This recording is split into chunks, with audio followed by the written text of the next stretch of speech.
Welcome back to Retire Southern, where we share authentic experiences and meaningful connections from the heart of the American South. Our message is simple: don't wait for retirement to start living. I'm your host, James Lewis, and today I'm down in St. Simon's Island at the Village Inn and Pub, Tropicalia in hand, and I'm sitting down with the founder of Kids Can Fish, Tom Lewis. Tom, thanks for having me here today. Oh, pleasure to be here. Thank you. Now, let's just be clear on the front end, we're not related. No, we're not, although you got the first and last name of my brother. That's what you said. Your brother's name's James. Right. We don't call him James, though. His name, I know him as Mike. Okay. Call him Mike. So I want to talk about Kids Can Fish, and I want to talk about the charitable event that you guys have coming up. But before we get into all that, we need to talk about your backstory. You are not originally from the South, and that's okay. You're from Ohio? Yeah, far from the South. Yeah. Cleveland, Ohio, just south of Cleveland, born and raised. Spent most of my youth there. Attended Ohio State University. The Ohio State University? The Ohio State University, and then slowly moved west to St. Louis, and then moved here in 2014, and I don't see us going anywhere else. So you grew up in Ohio, went to Ohio State University. So the obvious question for me is, how did you get from Ohio to the Golden Isles of Georgia? Yeah. Walk me through that story. A work opportunity. So Okay. work law enforcement for the government. Got my first government job right out of college. That took me to St. Louis. Moved there, met my wife, started having kids, and then slowly realized that work-life balance wasn't really meeting our need. Applied a couple places, and St. Simon's is where we landed. In Ohio, you grew up an avid outdoorsman, right? So you were into fishing. Right. There, hunting and fishing, or mainly fishing? I got into the hunting game a little bit. My brothers and my dad way more than me. I gravitated towards fishing way more, even as a child. So no stranger to hunting, but a lot of people ask me that. I probably won't get interested in hunting in the South, although I think it's a great activity. Yep. Fishing keeps me very busy. Yes. How did you translate from freshwater to saltwater coming down here? When you catch your first saltwater fish, there's nothing like it. For about 10 years in a row, my dad and my brother and some friends that live in Florida would take an annual fishing trip to the Everglades, backcountry camping. That's where I had my really first kind of baptism to the salt life. Okay. And I was hooked immediately. To me, saltwater fishing is so much better than freshwater. Not to knock freshwater by any means, but it's versatile. It's a continuous thing. Every month it seems like something different can be targeted. There's a lot of different styles and techniques: land, boat, pier, whatever you want to do. Right. So to me, it was a new challenge and something that I'm always learning. It's it's one thing to go fish bass and bluegill in a pond, but in the ocean's a whole different beast, and I love it. Okay, so for Kids Can Fish, which is the 501c3 that you founded, with your daughter or with your family, or initially, kind of Caroline's concept. She birthed the idea of this thing. Mm-hmm. It was organically happened. Caroline was never like a baby doll girl. Okay. She liked teddy bears and animals, so she was always gravitated towards that. And whenever I would fish, we have a lot of local waters here. She'd want to be by my side. So from about 7 years on, Caroline was always my little shadow, getting involved. And we bought her a cast net for Christmas one year. Okay. And how old was she when she got it? 7. 7-year-old first cast net. And thinking, okay, this is going to be a complete... So no Barbies. No Barbies. Cast nets. Okay. Thinking, well, one, I don't know how to throw a cast net very well at the time. And this girl wants to learn how to do it. And believe it or not, after the first or second throw, it opened up like perfectly. I was like, this is a fluke. Like, what's going on here? And the cast netting was remarkably easy for her, just for some reason. So we started a lot with that. She's a very, very good angler. Even at a young age, she would catch things that a lot of adults would normally not catch. And we were on an offshore fishing trip here in St. Simon's, and she hooked into this nice cobia. Okay. And she's bringing up the cobia. And the cobia is being followed by like a 9-foot tiger shark. And it's chaos on the boat. It's like, we're having the time of our life. She's fighting this fish from start to finish. We get the cobia on the boat, and she screams out, like at the top of her lungs, "Girls can't fish." She's 9 years old. Mm-hmm. She screams out, "Girls can't fish." And I just look at her in that moment. I was like, that's you. I was like, that's who you are, and that's what kind of fuels you. And then we get home, and of course she's like, I want a YouTube channel, and this, that, and the other. Okay. And I'm like, I'm not so sure about the YouTube thing. But suddenly then she's like Bill Dance. Right. Who she knows, by the way. Yeah. She's met Bill Dance several times. Yeah. Very cool. So I was like, go ahead, draw a logo. It's like, you want to make a Girls Can't Fish thing, draw out a logo. So on a little piece of notebook paper over the course of maybe 2 or 3 nights. She drew the letter G, letter C, and letter F, and the F was bent over like a fishing pole. Okay. And at the end of the line was a fish, dancing in the water. I was like, that is actually not that bad for a 9-year-old. Sure. And I sent it off to a friend of mine that kind of does a little bit of design work. I was like, make something out of this, just to, humor. Right. And make, for her 10th birthday, I was like, we'll make you a logo and maybe some shirts or something like that, which we did. And then family members like, we want to buy one. Can we get one of those? And so then we're like, well, what do we do with this Girls Can't Fish thing? Right. So we started a Facebook group called Girls Can't Fish. Okay. And instantaneously, it kind of went bananas. Mm-hmm. And there was a gentleman that saw her throwing the cast net, and we were messaging back and forth with each other. Lo and behold, he is one of the sales managers, national leads for Pro Marahi USA, which is one of the world's largest cast net companies. Okay. And he said, let us send you some stuff, really like what you're doing, she's cool. And that blossomed into a really good relationship with them. And then he's like, well, do something with this Girls Can't Fish thing. We're like, well, what do we do with this? And we're like, well, we can share our knowledge with other families. Mm-hmm. So we hosted that March, the following March, we hosted our first camp here. Okay. And we had 35 kids at this camp. It was at a local pond across the street from where we live. And within the first 30 minutes of that camp, I was like, this is what this is going to be. Yeah. And then people started wanting to get involved at a higher level, and they're asking about 501c3 status and EINs and tax exemptions and all that stuff. I was like, I have no idea what any of this is. What are you talking about? Right. Started doing the research, and fast forward, and we're a full-fledged 501 that primarily does free fishing camps and clinics for kids, and we average anywhere between 9 and 12 events a year. So the heart of it is camps and clinics for kids.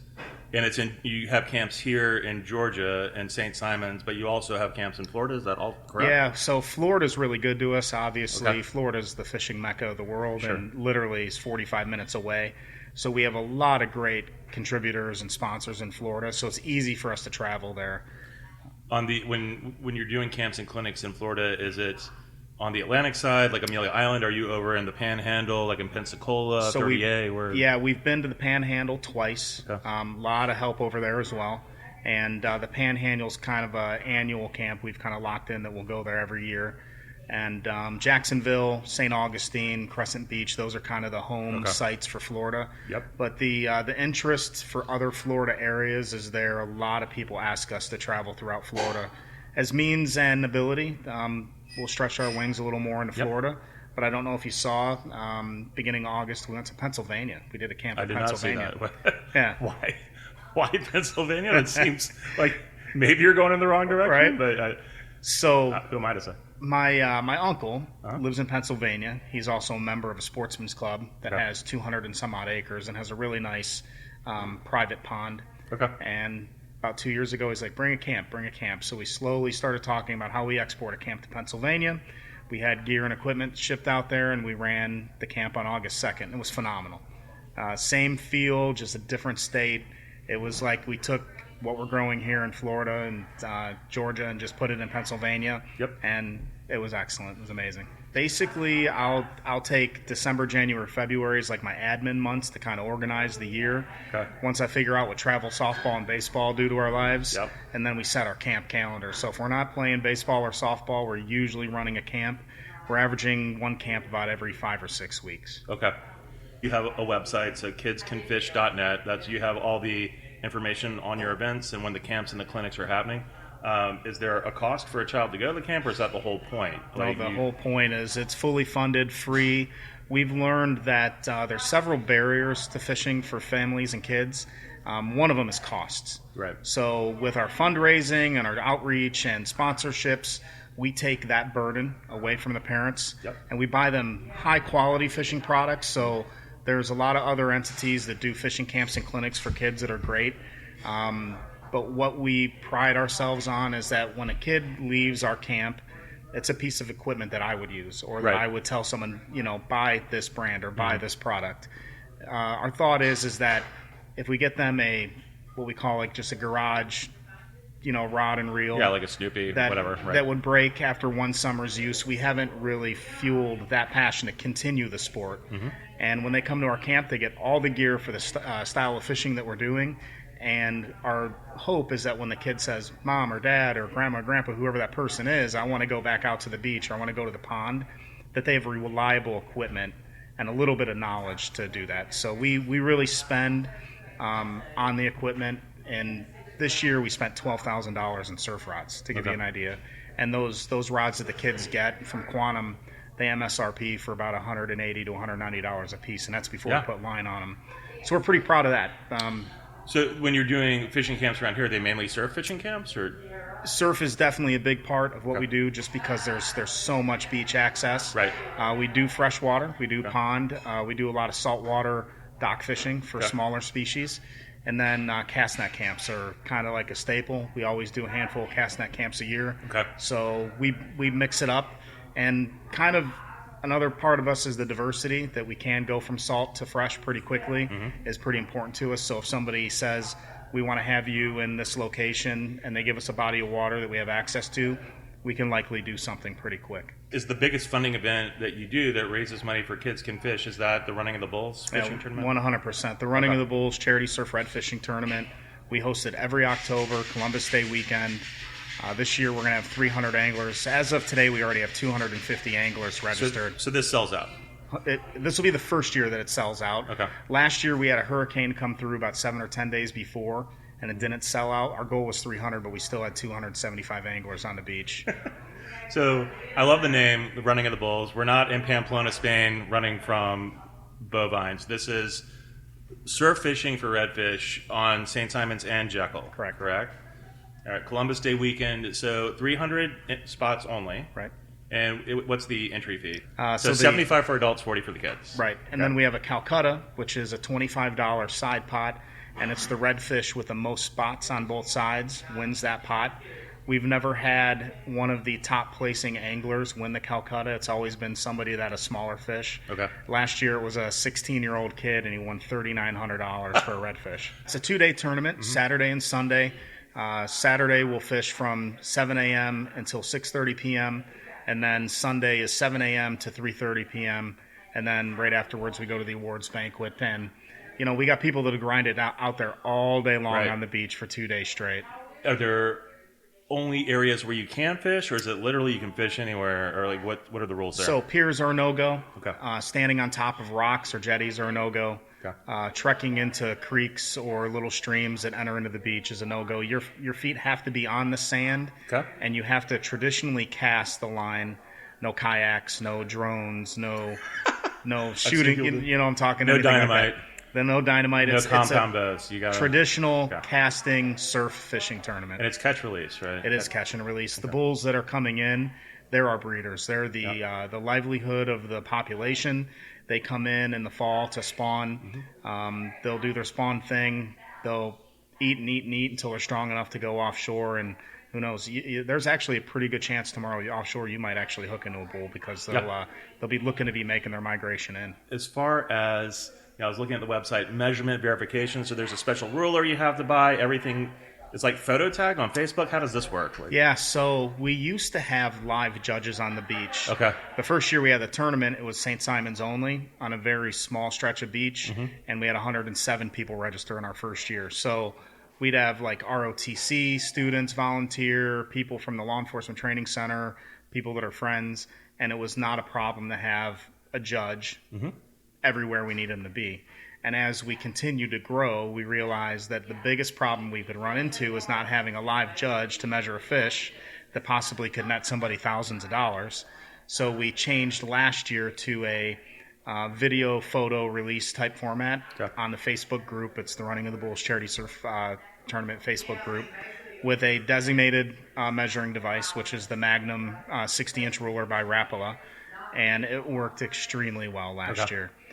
So if you don't have the Rapala in the photo, it does not count. It does not count. If you left your ruler in your truck and you landed the winning fish, you hope you got a good neighbor next to you that's got their bump board with them. Walk us through what the prizes are. Like, what are the categories? Yeah, so it's a length competition. So the longest fish to the fork. We don't go tail length, so we What's stop the at the fork? fork. Is that the crook of the tail? Like Yeah, where the tail indents in Okay. towards center line of the body is so where like snout to fork or whatever. snout to fork. And the reason we choose the fork length is when you lay the fish on the bump board, you don't touch the fish. Like you can't manipulate the tail, because if you're pinching the tail down or moving the tail, you might gain a half of an inch or a quarter of an inch or whatever that is.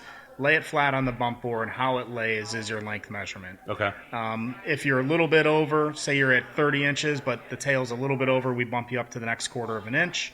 Okay. And then you give us a 360 view. We have a two-factor authentication, so you have a code word of the day. Wow. Last year, one of the code words was Real Coastal, a group out of Florida, Panhandle YouTuber, Real Coastal Fishing, so we use them.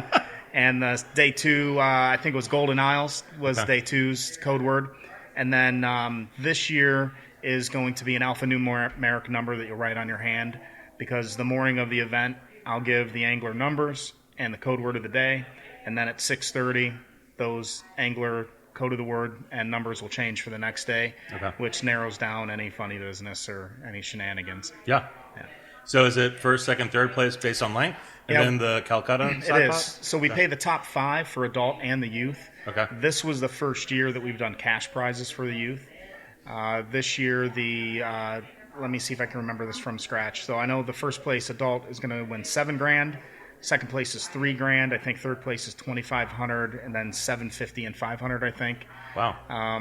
And then the youth division is $1,000 for first, $500 for second.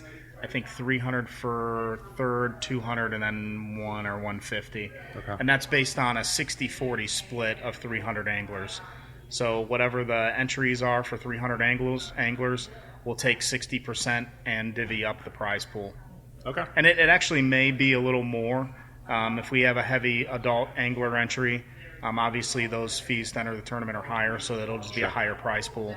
And the kids, we're locking the kids' prizes in at that. We'll guarantee those, although I think the numbers are strongly supporting that we'll hit those totals anyways. So 60% gets paid out to the anglers, then 40% goes back to the charity to fund everything that you're doing. I got to know, what was the winning length last year? Last year was 38 and a half. Jesus. And surprised me, because it's not uncommon for someone to stick like a 43 or a 45. Okay. My son had a redfish a couple weeks prior last year that was the international youth length record fish. Really? And it was close to 50 inches long. Wow. Which is, if somebody hangs a 50-inch redfish, they're going to win the tournament. Yeah. That's like hitting a hole in one. Where did he catch that? Right here in St. Simons, right on East Beach. Really? Yeah. Like proximity to the Coast Guard station. Like what are we talking about Close here? enough to where you could see it. Okay. Angler never gives up all his secrets. No, I know. So that's where I was going to go next, right? As a would-be angler, I've actually never caught a redfish in the surf. So, not that you're going to give away all your secrets, and whether it's live shrimp or fish bites. If I was going to go out fishing this evening on the beach or tomorrow morning, what advice would you give me if I was trying to nail some redfish in the surf? Because it seems like counterintuitive to me. I've never done it. So red fishing from the surf is great for kids because it really is target-rich environment because the fish are coming in. I always tell people if we had clean, crystal clear water here in St. Simons, that we'd probably be amazed at the number of fish. I'm talking, in my opinion, hundreds of fish at a time probably in schools. Wow. So there's not a bad stretch of beach on St. Simons to fish for bull reds. Okay. To me, they're all equal to each other. For the Like we usually go down by Gould's Inlet.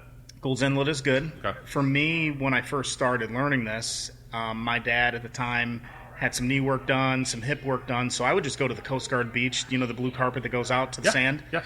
We'd walk the blue carpet, hang a right and head south about 50 yards, enough that he could walk, put the chairs down, and fish right there. Okay. I've caught some of my best redfish right there at Coast Guard Beach. Really? Don't get me wrong, anglers have their thoughts on different areas that they like. I've caught fish from Gould's Inlet all the way down to the pier, and the same thing from the front side of Jekyll right at Dunes Beach all the way to the back side at St. Andrews. The fish are just so prevalent that time of year that if you're throwing a good piece of fresh mullet out there with about 5 or 6 ounces of Sputnik weight from the sinker guy and a circle hook, you need a really good, I'm a hook snob, so I always spend good money. Like BKK makes a great hook. What size are you using? Twos? No, eight, 9, 10. Okay. I used to fish 7/0 quite a bit. Okay. But you're putting the right hook size to the size of your bait. So I'm Okay. using probably 1.5 ounce cut of mullet. Okay. So it's a big square piece of mullet, Yep. which you need a bigger hook for. And the BKKs are great. They don't sponsor them. They don't sponsor us. They make a great hook. I also love a Gamakatsu hook. And the big thing is an octopus circle hook. Okay. And the octopus circle hook, the fish picks up the bait, gets some tension on the line, and it's almost like it self-sets for you. So a lot of people will take their rod out of the sand spike and set the hook. You don't have to set the hook. Right. Reel down on the fish. The fish is going to make its run, and you usually get a really nice, clean hook set in the corner of the jaw. So a circle hook and mullet and a Sputnik weight. Right. I'm a big believer, too, so I'll tie my own rigs. I've gotten good enough at tying my own rigs. Okay. I used to go into the local bait shops and tackle shops here in the South, and you would buy like the off-the-rack pre-tied rigs that you just see hanging. To me, those are, I call them tourist rigs. Okay. They work, but sometimes they fail. So I'm a big believer in finding a bull redfish pre-tied rig that some human being has tied at their kitchen table likely, and they fish themselves. They know how to do it. I'm a big fan of Rogue Reels. Makes a great bull drum leader. Okay. And so does DS Custom Tackle. They make a really good bull drum leader. And heavy, I use heavy monofilament for Okay. my leader here because we have so many sharks. Yep. So when I first started, I was using lighter leader, 30 pound, 40 pound, 50 pound sometimes, and I'd get a lot of break-offs from sharks. And at the lead weight and the rig, you got $4 or $5 slinging through the air every time. It adds up. Yep. So I'll fish 150 pound mono here on our beach just to avoid shark break-offs. Nice. And a lot of people think that's insane, but I can keep the same rig on my rod for weeks if I tie a good knot and save myself a bunch of money. Well, I mean, if you think about it, so I used to, I don't golf. I fish, but you joke around with people. My friends that are golfers, they buy these, Pro V1 balls. They're like $5 a ball. I mean, can you imagine just standing on the beach and just throwing a Pro V1 into the water and just like watching it sink? I'd be broke. That's why I don't golf either. I can't tell you how many times I've used the tourist rigs, and I sling one out there, and all of a sudden, like, pew, like you spend like $8 on this thing, and that's where I started. But you learn, right? Yeah. And you also gotta understand like how much you that you want to invest into this sport or this activity. Yeah. So the tourist rigs do work. Don't get me wrong; they'll work for certain people. But these bull redfish are big. Yep. And to me, the fish is so important to our environment down here in the waters, and to keep this population sustaining. I want to have the best rig I can because I'm going to bring that fish in faster versus someone that's got lighter line, the wrong rod, they're fatiguing the fish. Every year you'll see bull redfish occasionally washed up on the beach, and it breaks my heart because I look at that as like that is one of the apex breeders. Yep. So with good quality equipment, and you get the fish in faster, take your good photos because they make an amazing picture, and then get them right back in the water. Right. This is really important to the system here. So when the tournament's going on, are you participating or not? Are your kids in it or are they not? Like, so Caroline competed the first 2 years, and of course she placed the first 2 years. And then it really was remarkable that she said, "Dad, I'm out." She's like, "I want to help with the kids.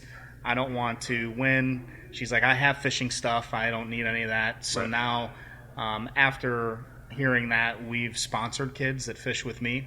Okay. And this year I'll have 6, maybe 7 kids with me on the beach, and they'll have 2 rods each because that's a limit. Okay. And after 2 days, I would love to know the steps I take because I'll be out in the water, back casting, and we've done well. We've had a couple kids win it. One who's Wyatt, who's got some challenges, and he was supposed to come last year, but a hurricane impacted him in Florida. But he's coming back this year, and Wyatt is like my little buddy. The year that he won ranks is probably a top 5 fishing moment with me. Even like remembering my first fishing rod my dad got me, and some of the catches with my kids. The bull redfish that Wyatt caught, because I'm in the water casting, and I look back and Caroline is like, "Dad, the rod's going off," and is helping Wyatt reel this rod in. And I walk up, and her and Wyatt are doing the whole thing, and I was like, "All right, girl, I'm teaching you the right way." Yeah. And it's just, for me, that memory is one that has no value. You can't put a price tag on it. Yeah. And to share that with a kid who doesn't get to fish like we do all the time and catch the biggest fish he's ever caught That's just why we do what we do. That's the reason we're doing this. So we sponsor kids. I'll be on the sand, and I'll be out there bright and early and very, very tired after Sunday. And you said you have a welcome party on the first night? Yeah. The welcome party is on Friday? Friday night at the Queen and Grant in downtown Brunswick, which is a fabulous, very popular wedding venue. Beautiful place, can host all the people that we're going to have. We'll have 500 plus people there. And the welcome party is an opportunity for the anglers to check in early, buy any gear from our vendors that they need. Last year we had free ice, bait, Sputnik sinkers, rigs, sand spikes. They can come to our event with nothing in hand that Friday night and leave with everything they need. Okay. And the sponsors of our tournament at certain levels set up booths. They have their vendor booths. We have music and a food truck from Halyards. If you're not familiar with Halyards or Tremici here on the restaurant. And our raffles are top-notch. Some of the things that are given away, from grills to chainsaws to high-end fishing equipment, from Penn, Florida fishing product, you name it. Like, the raffles really do make that night extremely important to us, because we'll raise just as much money in raffles as we do on the ticket sales from the tournament. That's so awesome. So in addition to the opening night party and the tournament, then there's a closing ceremony or awards banquet? Yeah, we have the awards banquet at Village Creek Landing here on the island on St. Simon's. Now, is that Sunday after the tournament ends? That's Sunday after the tournament at 6 o'clock. It's a remarkable property. Just like this Village Inn and Pub that we're at is just a quaint, special place. Village Creek Landing is the same way. Another huge wedding venue, private party venue, right on the marsh, so it's perfect for our awards ceremony. Probably half of the angler field will go to that. A lot of the people that travel from out of state either start heading home or they're just tired from being on the beach. Sure. And that's where to me, that's the pinnacle. That brings everything full circle. And we do the same thing. We do the awards. We do a bunch of really good raffles. We try to make them different from the Friday night. Activities for kids, free giveaways. The food truck from Halyards is still out there. Music. It's a really perfect way to end the event. And to me, those 2 days or the 3 days for the tournament are the most important 3 days of the year for the foundation. So the award ceremonies are also, do you have like live music? Do you ever get any like crazy like celebrity appearances? Like have you like, I don't know, is Zach Brown just strolling through and you know? No, so if you have any celebrities that listen to you, they're more than welcome to join, and they can email me and we'd be glad to host them. There are some celebrities here that live on the islands, a lot of PGA golfers. There's a lot of people that are famous, but none of them have dropped in on us. And, you know, that's kind of one of the nice things about St. Simon's is there's a couple people that live here on the island that they are famous, but this is their home. Right. So they could walk in right here, have a dinner, and they wouldn't get hassled. So I've seen people out and about, like Davis Love. I've seen Davis Love out, and I'm like, oh, there's Davis Love, but, you know, he's doing his thing. So no celebrities. But if you got anyone in your back pocket. I can do. Yeah. No, I'm not. Apparently, I don't have that much pull yet. Right. I mean, I'm still new at this. But no, you bring up a good point. You know, people coming in from out of town. So I mean, just thinking about that. I mean, St. Simon's does have, like, we're at the Village Inn and Pub. There are a couple little, you know, like hotels like around this area. There's a King and Prince. I mean, I know when my wife and I come here, we usually get like a rental house. So when people come in from out of town, are they usually just like staying down here, like at St. Simon's or on Jekyll? A mixed bag. A lot of anglers will try to be as close to the beach as possible because they want to be able to walk from wherever they're staying right to the fishing area. I would say hotels and Airbnbs are most popular. I should give Home 2 on St. Simon's a big shout out because they donate the rooms for Wyatt and his family. Nice. And we pick up their travel costs and put them in the tournament. My goal with Wyatt's family is to just have his mom and dad be able to sit on the beach, kick their feet up, enjoy, and watch. And Home 2 here on the island makes that possible by donating rooms to them. That's awesome. And that's another really special thing that we can do for them. Do you do an event every year that involves like a Santa Claus? Yes. Tell us more about the Santa Claus event. Yeah, so Santa Claus event 2 years ago was a 10-day in advance plan because we had a bunch of Zepco dock demons left over. A dock demon is a little 3-foot rod that it's like being on a bull. Like, it's like a rodeo. I've caught 30-inch redfish on a dock demon just to see if it would break the thing. I can't break the rod. It's like indestructible.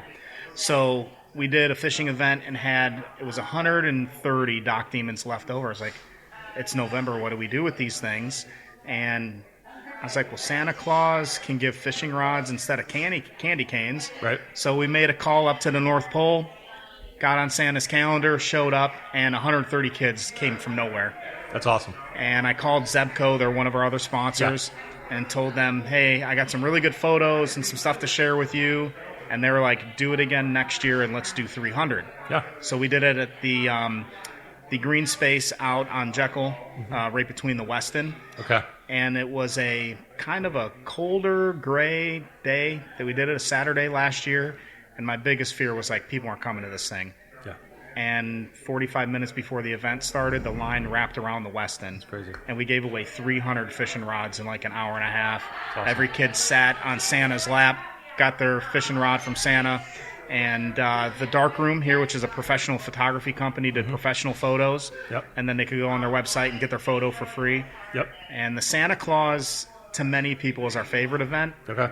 It is certainly special. I like the fishing stuff, obviously, but the fishing, we call it Merry Fishmas. And it's December 13th this year on Very Jekyll. Cool. And we're going to do it again. I think we're going to aim for 500 fishing rods. That's great. It is really a nice way to officially end our season. Sure. Yeah. So we covered the tournament. We covered, Merry Fishmas with Santa Claus. I wanted to circle back to the camps for a second and just talk a little bit more about, how they're structured and how people can find them. Probably one of the largest complaints, and it's a good problem to have, is families want to know our calendar in advance. And we'll announce our camps 2 to 3 weeks in advance because they fill so fast. I've had a 60-person cast net camp fill in 90 minutes. Wow.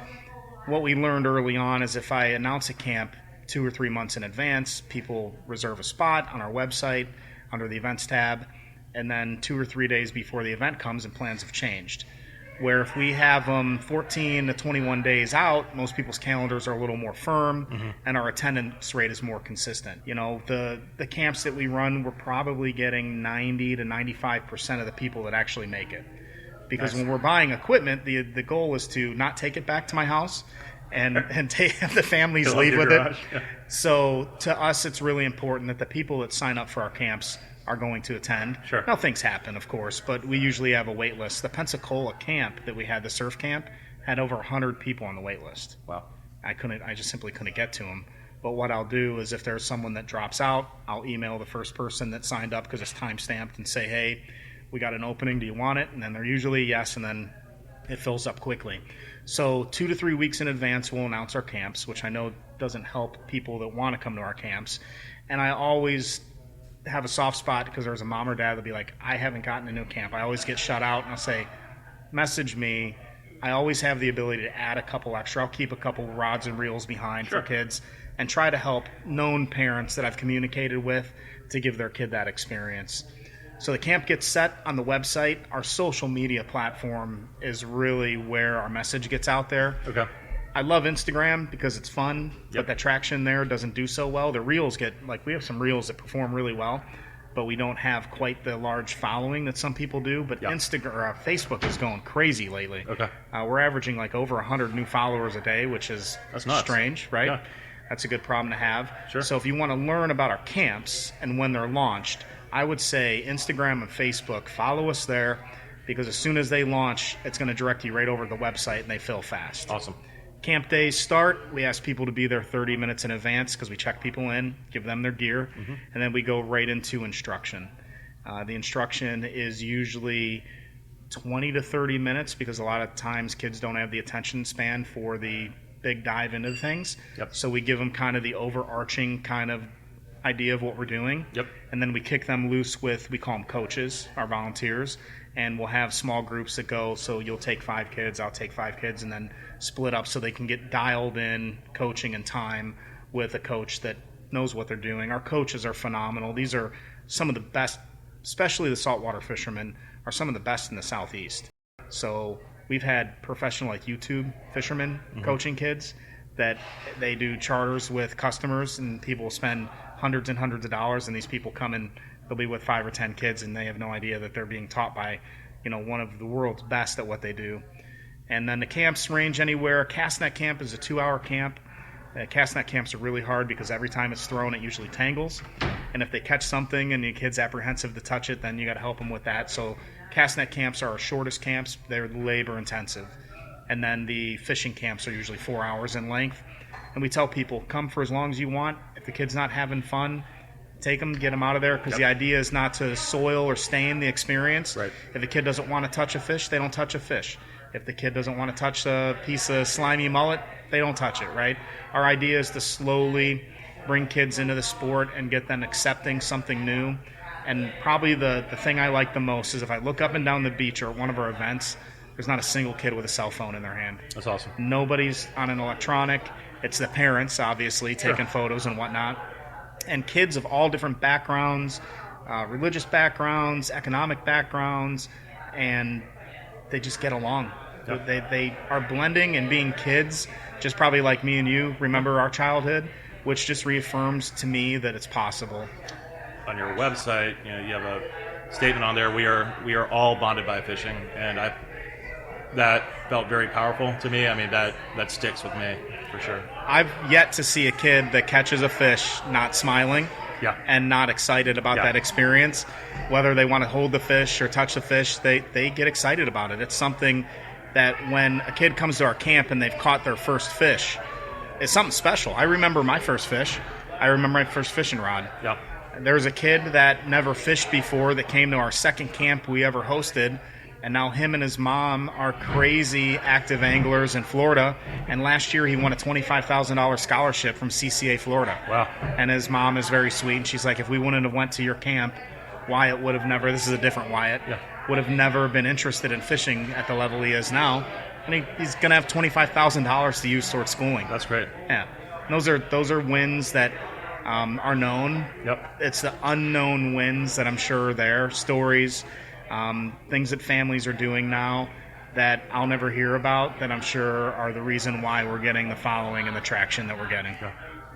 Well, no, that's great. I mean, you're doing amazing work, and I'm sure people can tell that the background noise is getting a little bit louder. It's getting pretty close to music trivia night here at the Village Inn and Pub. I mean, you and I can stick around and kick back and see if we can win this damn thing. I'm pretty good at the music trivia, actually. So am I.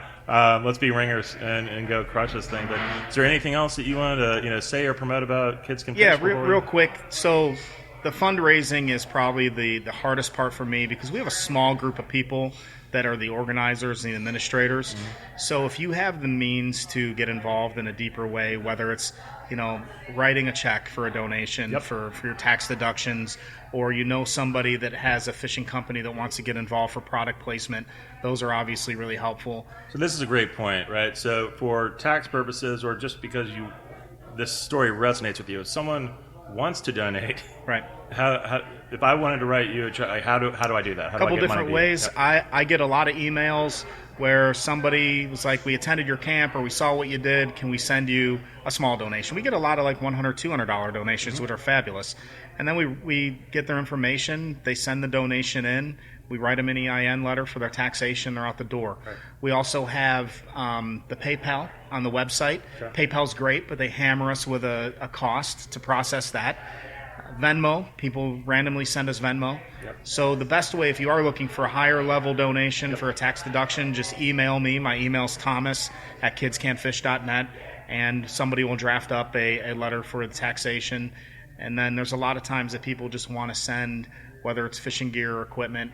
Obviously, there's some brands that we won't conflict, right? Like I got a sinker guy. Like I'm not going to use any other sinker, that kind of thing. I appreciate that. And, Fish Bites is another big one. I'm not going to use a competing brand of Fish Bites. Have you ever tasted a Fish Bite? I did taste the Fish Bite at ICAST, and it wasn't as bad. It was actually sweet. It had a sugary. Yeah, I've eaten one. Sure. But yeah, that kind of came up as an interesting thing. But Fish Bites they've been with us since day one, just like Pro Marahi. Okay. But if you have a fishing type product and it makes sense and we believe in your product, there's a chance that we could get involved and find a way to collaborate. Awesome. Yeah. And we also have, we do drawings and raffles. Right now we have a big one by Sea Island Forge here on the island. It's a $4,000 smokeless kettle. They're amazing. I mean, this thing's a big fire kettle. And we'll ship it to the winner. Those tickets are $10 a piece, 6 for $50, 12 for $100. that raffle single-handedly, with the way it's going, could pay for our whole surf fishing season next year. Awesome. And we spent $12,000 on fishing rods last year for the surf. So if you want to make a small contribution to $10 for the Sea Island Forge raffle, that's on the website as well. That helps us more than you could even know. Yeah. And that'll end. That ticket will be drawn October 12th at Village Creek. Awesome. And that website again is kidscanfish.net. That's right. Awesome, man. Thank you for having me. It's a pleasure. Yeah, no, and now I got to extend an invite.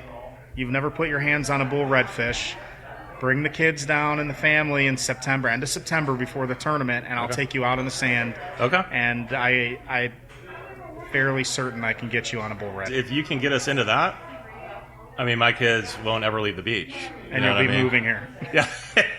I've been trying to convince my wife to move here for the last 3 years, so we'll see. But man, I'll just close it out with this. Thank you for listening to the Retire Southern podcast. You can find this podcast and more on retiresouthern.com or wherever you podcast. If you have any questions or feedback, feel free to email me, james@retiresouthern.com. Tom, not Brother Tom, but Tom, man, I really appreciate you being on the show today. I really want to come back for the Running of the Bulls tournament, but yeah, more importantly, I would love for you to school me on how to catch a bull red in the surf. Let's do it. Let's get you on the sand. All right, man. Thank you.